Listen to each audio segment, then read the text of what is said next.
ألم يان للذين آمنوا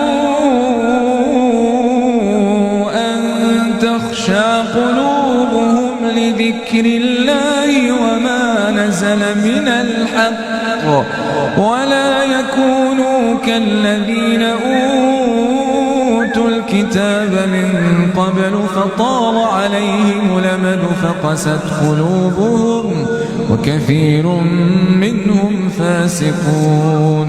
اعلموا أن الله يحيي الأرض بعد موتها قد بينا لكم الآيات لعلكم تعقلون. إن المصدقين والمصدقات وأقرضوا الله قرضا حسنا يضاعف لهم ولهم أجر كريم. والذين آمنوا بالله ورسله أولئك هم الصديقون والشهداء عند ربهم لهم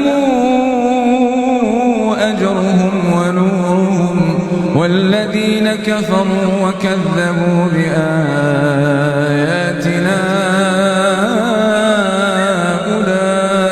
أولئك أصحاب الجحيم.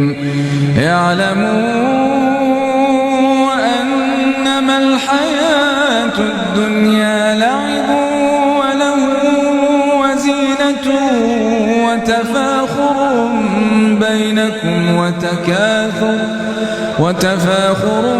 بينكم وتكاثر في الأموال والأولاد كمثل غيث أعجب الكفار نباته ثم يهيج فتراه مصفرا ثم يكون حطاما وفي الآخرة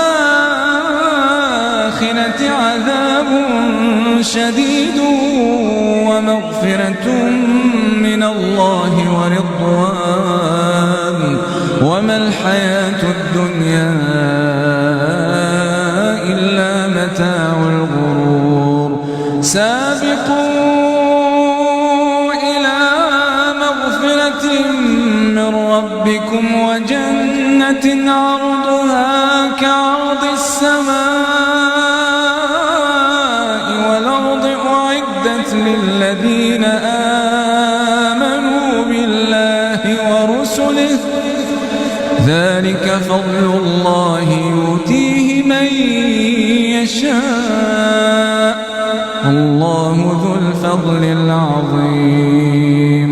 ما أصاب من مصيبة في الأرض ولا في أنفسكم إلا في كتاب من قبل أن نبرأها إن ذلك على الله يسير لكي لا تأسوا على ما فاتكم ولا تفرحوا بما